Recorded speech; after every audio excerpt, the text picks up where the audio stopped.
pandemic. Imagine if you're living in the year 2030, you know, this is actually a persona. It's Puan Nora. It's actually a homemaker, right? So this is actually to showcase, how technology could potentially impact the lives of ordinary people like Puan Nora, who's a homemaker and entrepreneur, right? When she wakes up, she wears a wearable, and this wearable allows her to do a full health check, and she has a smart home assistant for her to list down all her to-do list for the day, right? And Adam, which is actually a virtual assistant, will plan for the breakfast based on her needs. The data that's obtained from the health check is basically used to prepare the breakfast, and breakfast can even be made through a 3D food printer, right? And after the breakfast, able to order the groceries using a mobile devices, and this is all paid using contactless digital currency, right? And her elder son, um, study from home and able to learn history at class using a VR devices, right?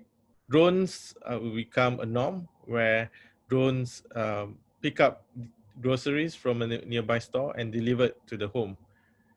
And the veggie could be sourced from her community smart urban farm, right? And the farm would require fertigation uh, during that day because it's a dry afternoon weather, and this is based on the data from weather.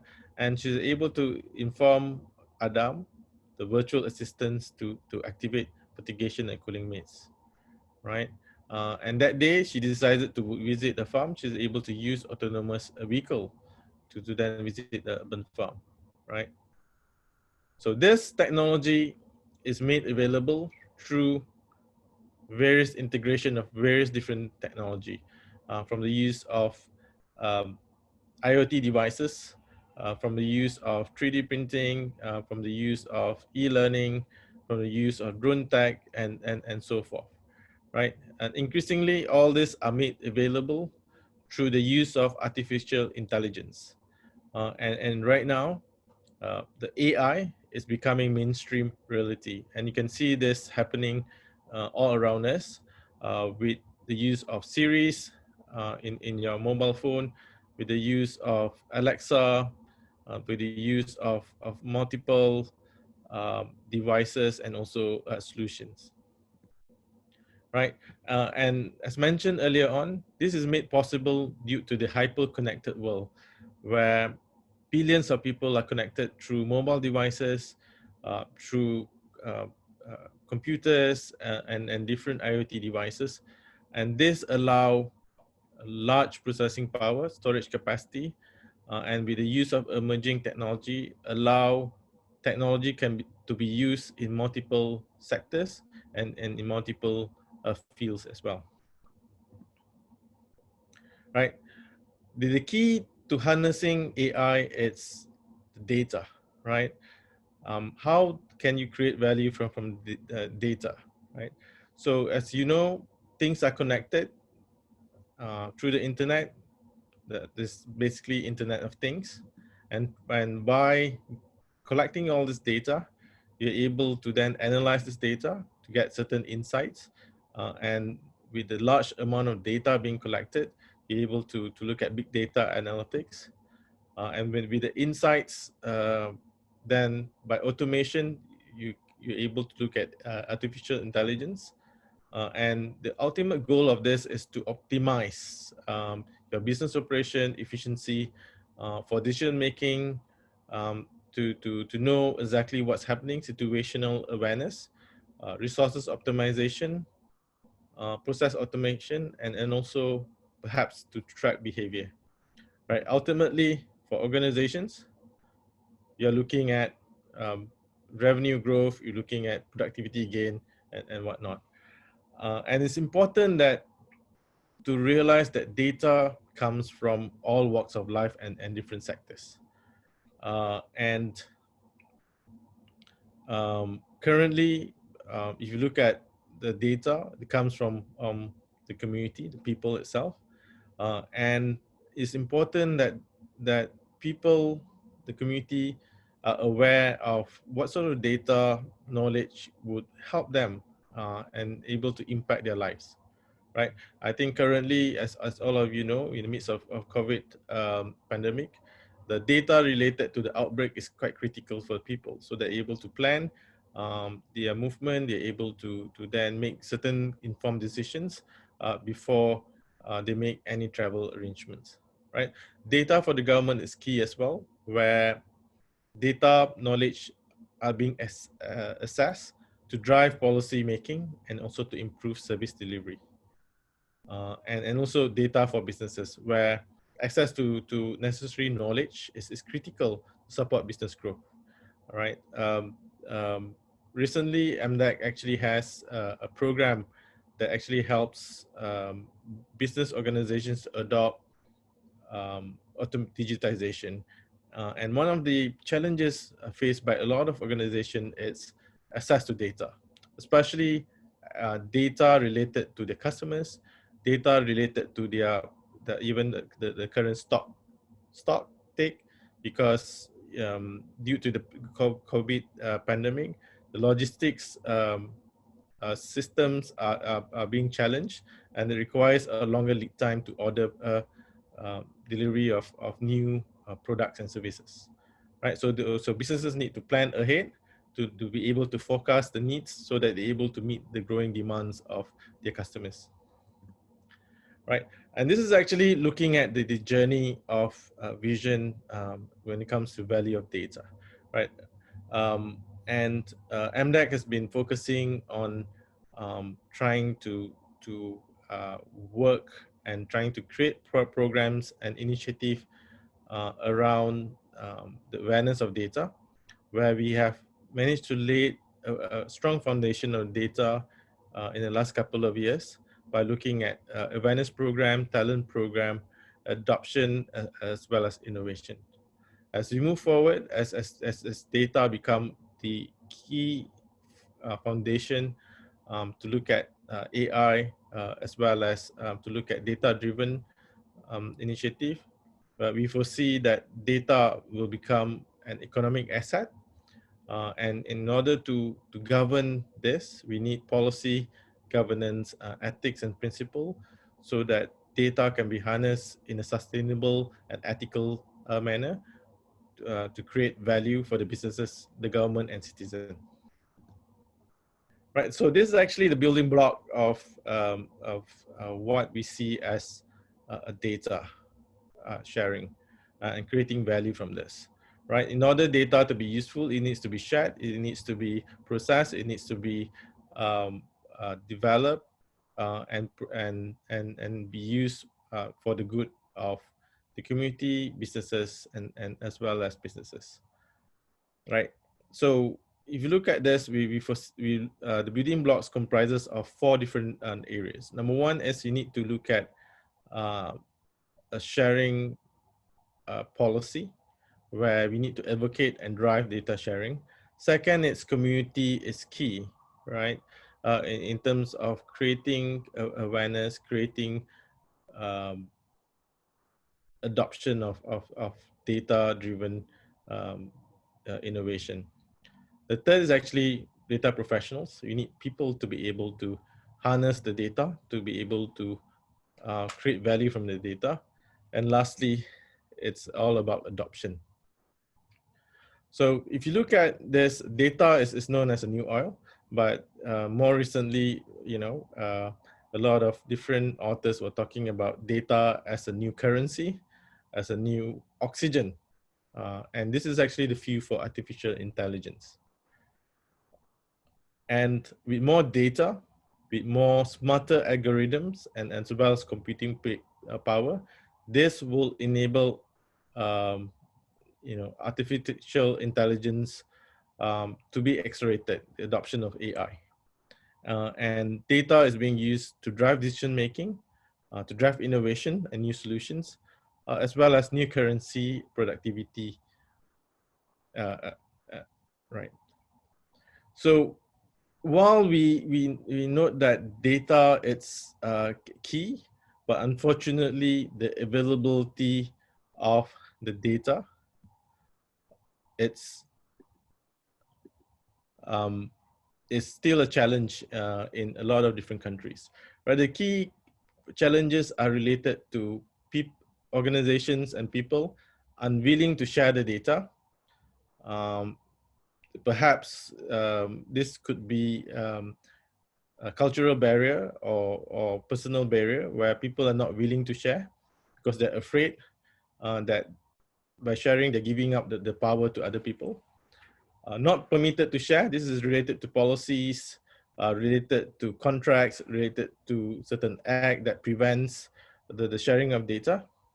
And lastly, it's unable to share due to infrastructure issues.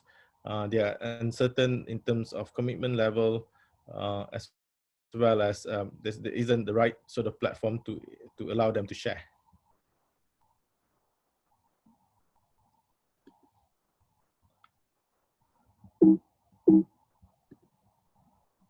Right. So this is basically the challenges. To overcome these challenges, there's basically the need to look at different applications. You need to look at different ways how data can be used. And this is to create awareness and also drive in order to get people to share data. Right. In Malaysia, fortunately, we do have a strong innovation ecosystem, and there's multiple type of products and solutions out there which actually harness the use of data. And this is one example of this, which is actually emotional analysis technology, where people can, by the use of facial recognition and analytics, you're able to then understand how the human feels. If you look at the picture here, you can able to see, the profile of these people, whether they're happy, unhappy, whether they're neutral. And this sort of technology can be used for multiple sort of benefits. For example, in terms of campaign, in terms of measuring audience demographics, as well as optimization when it comes to placement of content and advertisement. Right, in the manufacturing sector, you're able to use image recognition to look at defect detection, and this by using this sort of technology, you're able to improve productivity, reduces workforces as well as wastage. Right, this is a project that we actually did some time ago as a proof of concept initiative, where what we're trying to do is to get multiple data from different sources: CCTV data, Grab data, waste data, the traffic light data, and the weather data. So all of this puts through an intelligent system, and from that we're able to look at traffic condition analytics, able to optimize signal in a larger scale, and also looking at accident and event detection. So all this is possible by the use of technology, by the use of smart system, data, and a problem to be solved. Right. This is yet another example how we actually use data and AI to drive precision agriculture. Right. So this is actually smart fertigation system where the fertilizer and the water is being channeled to this chili plant using a piping system, and at the end there's actually a sensor which then allows us to monitor, control the usage of water and the pH level of the fertilizer, so they're able to minimize the costs, right? And the data collected are being used to optimize the fertilizer use as well as the water use. And by doing this, we're able to then give the right nutrients to the plant at the right time. And the result of this is a higher yield as well as cost reduction. Right, this is yet another example in a quality controlled environment. Top Glove is one of the largest rubber glove manufacturer in Malaysia, in fact in the world. And they actually use, this is a project that we actually work very closely together with Top Glove, where they actually use IoT system to look at their chemical tanks. And this actually, by the use of this, they're able to reduce dependency of manual worker as well as unplanned downtime. Right, in the coronavirus outbreak,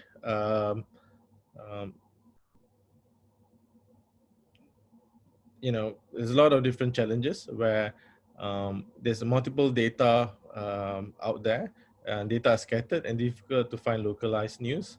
Corona Tracker is actually an initiative that was driven by Malaysian data scientists that work together with volunteers around the world. There's hundreds of volunteers around the world where they created a website to collect all the data points, news related to coronavirus. This has been used globally and widely by a lot of different community as well as countries, right? In the area of talent development, I think all of you may be interested in terms of talent development. And it's talent development is key when it comes to new technology such as AI and data analytics. So WEF said that 65% of children in school today will end up working completely in a new job types that don't yet exist. Right. So one example are, you know, drone pilots, AI architect, roboticists, and data scientists, right? So there's a lot multiple jobs that may not exist right now, but these jobs will become more and more important as we move along, right? In the area of data scientists, for example, LinkedIn last year has listed data science and machine learning as one of the fastest growing job in Malaysia, right? So if you look at this, you know, other jobs are all related to the digital space, right? So in Malaysia, MDEC has been working very closely with the Institution of Higher Learning to develop courses around data science and data analytics. So right now we have more than 23 universities that offers postgraduate program degree as well as undergraduate degree in data science specialization. We also work very closely with different multiple training providers to upskill the current workforce so that they're able to have the right data analytics skills that we're able to help them in their area of work. We also work very closely with community partners. And this is actually just a handful of community partners that we work with, from School of AI, AI Saturday, the R community, TensorFlow community, where we organize multiple talk series, workshop series that benefits the community. The key is to empower the community to learn new initiative so that they're able to use these skills for their benefits and for their career progression. That's all I have. So the key to this is data is becoming more and more pervasive, and there's a need to harness the data. And in order to do that, we need to look at the right application of technology to solve particular problem. We are quite fortunate that we're able in Malaysia. There's a strong innovation community that allows us to experiment and to use different solutions to solve different problems. We also need a very strong talent pool as well, And this talent pool comes from the university as well as the professional development. And lastly, we need to harness to make sure that the community will benefit from this, and we need to promote lifelong learning among the community so that they're able to make use of this technology to solve um, organization problems as well as community problems.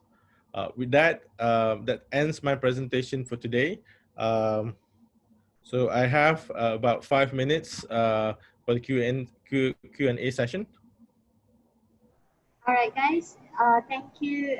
First of all, thank you, Dr. Carr, for your awesome presentation. It's very insightful. And then also, Dr. Carr, we have a few questions out here.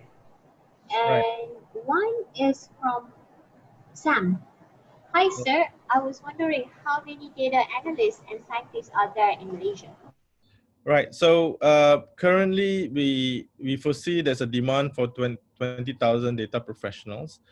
We have been conducting a lot of the training programs. So far, we have trained more than 16,000 data professionals.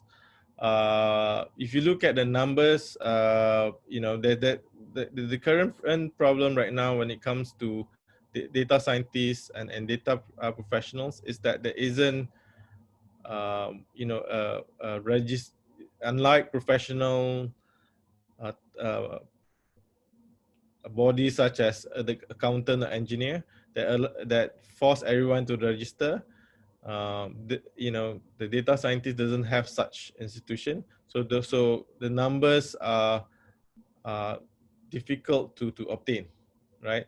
But what we know, it's, if you look at LinkedIn data, right? If you search data scientists, there's more than 1,000 plus, nearly 2,000 people that call themselves data scientists in Malaysia, right? And there are thousands of others who are in data professional category, which is on the data analyst, data engineer, and other form of data professionals, right? This MDEC has specialized a program for data scientists. uh, MDEC works with the multiple parties right now for data scientist program, right? So from the university side, we actually have 23 universities that actually offers these courses. From a professional development side, we work closely with Pekeso. We work closely with HRDF, where they offer these courses to people who wants to upskill, right? And on top of that, we also work very closely with Coursera.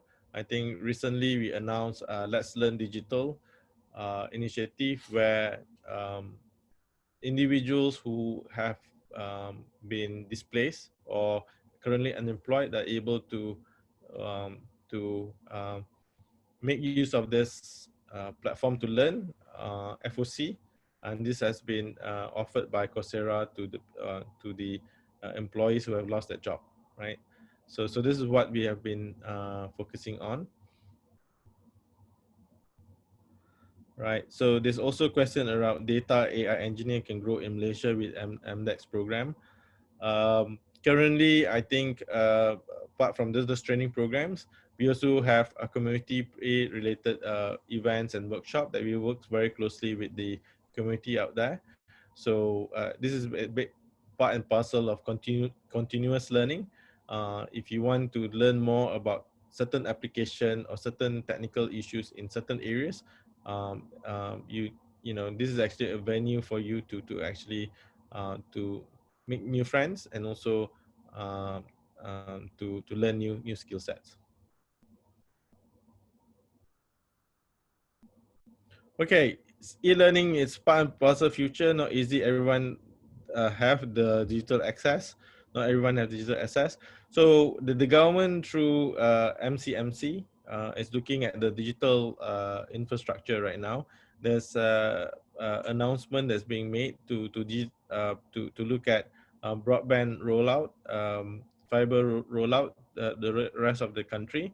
So MDEC actually leverages on this infrastructure that's being rolled out to other parts of Malaysia, and and be assured that and that eventually all this infrastructure can be reach out to all across Malaysia, and e-learning is important, and hopefully everyone are able to access this moving forward.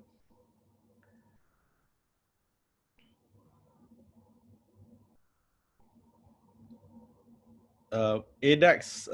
So question is related to Jane. I'm aware of ADEX, but I just want to know that ADEX is a program under MDEC. Do you mind explaining to us what ADEX does and some introductory about it? Right, ADEX is actually our community center that focuses on data analytics and data science. So currently what we do is we organize multiple community type events and programs at ADEX. We have a list of different training partners who are with us, as well as different data technology partners as well. So any organizations who wants to adopt data analytics, they're able to get a list of training partners, data technology partners from us. And for the community, they're able to attend some of our programs that we organize together with the relevant association or technical groups.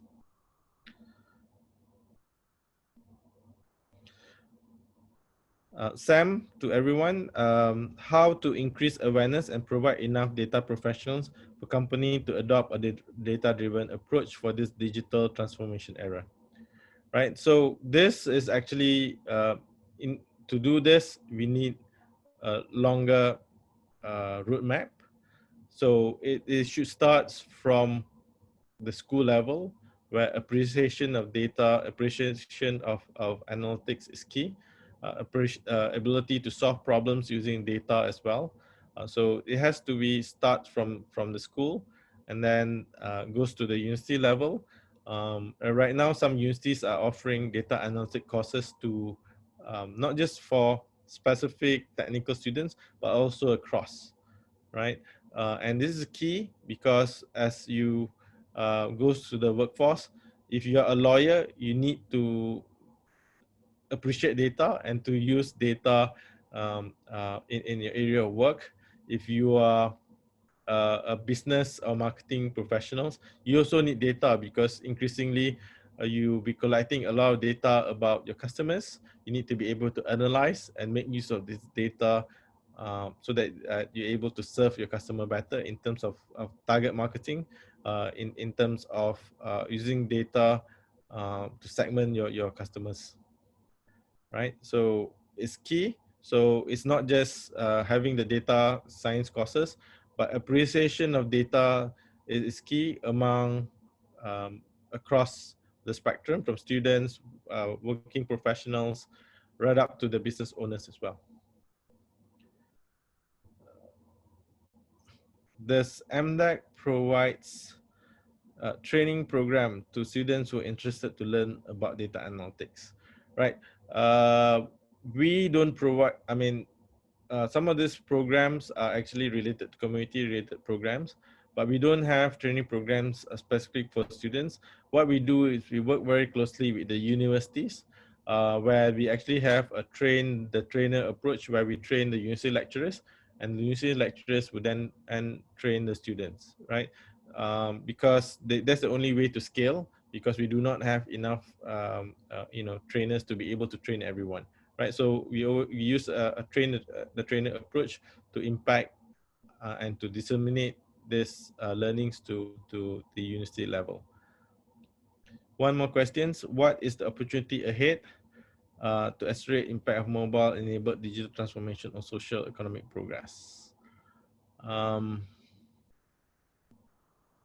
Right. So, okay. So you're talking about the use of mobile-enabled digital platforms on social economic progress, right?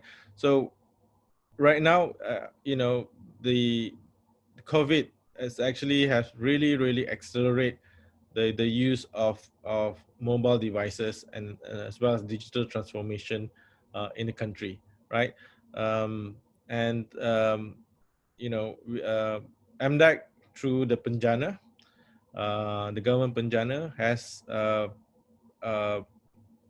is managing a few programs on behalf of the government. One of it is actually the Penjana, the e-commerce initiative. So you look at that, there's you know, this tremendous interest of the, you know, SMEs who wants to adopt e-commerce solutions, and also I think the rakyat is also looking at buying a lot of things online, right? And a lot of them access those you know, a platform using a digital platform, right, the mobile phone, right? So that actually drives quite a number of um, adoption when it comes to digital adoption. At the same time, you know, there's also tremendous use of e-wallets. For example, the use of e-wallets have grown exponentially during the COVID, right? So like it or not, you know, primary access devices, digital access devices in the future, and you'll see a lot more solutions that may come up from it moving forward, right? In terms of socio-economic progress, uh, you know, right now it's being used as you know, as a tool for transaction and whatnot, but eventually what we're trying to do is also to move people into a gig economy as well, right? So we actually have, MDEC actually has a strong focus on gig economy, where we actually look at you know, upskilling people to be able to take on outsource micro tasks. So this could be ranging from video editing, translation work, and data analytics work, and all of these jobs come from overseas through a platform, and you know, people can actually make use of this to deliver some of this you know, work, right? One example, I think the most common example is, you know, a Grab, right? I mean, people actually go and become a Grab driver, right? And this is enabled through the use of digital platform, right? But there are also other works related to this, which doesn't you know, require you to deliver things on the go. There are also work, as I mentioned earlier on, related to you know, more creative work such as video editing, creative content, even games development, and all these things that can be done online, and able to serve a global employers moving forward. Right, so that's the end of the questions that I have, answers that I have for all of you. I'm sorry that I need to make a move now. Would like to thank you so much for listening, and I wish all your best in your future career. As all of you know, digital is key, and having the right data skills is also important moving forward as we move towards the age of digital economy and the age of AI, right? All the best and thank you. All right, thank you everyone, and thank you Dr. Carl again. I'm going to end this Zoom meeting right now, and good luck for your future endeavor. All right, thank you Dr. Carl. All right, thank you. Bye. Bye everyone. Thanks.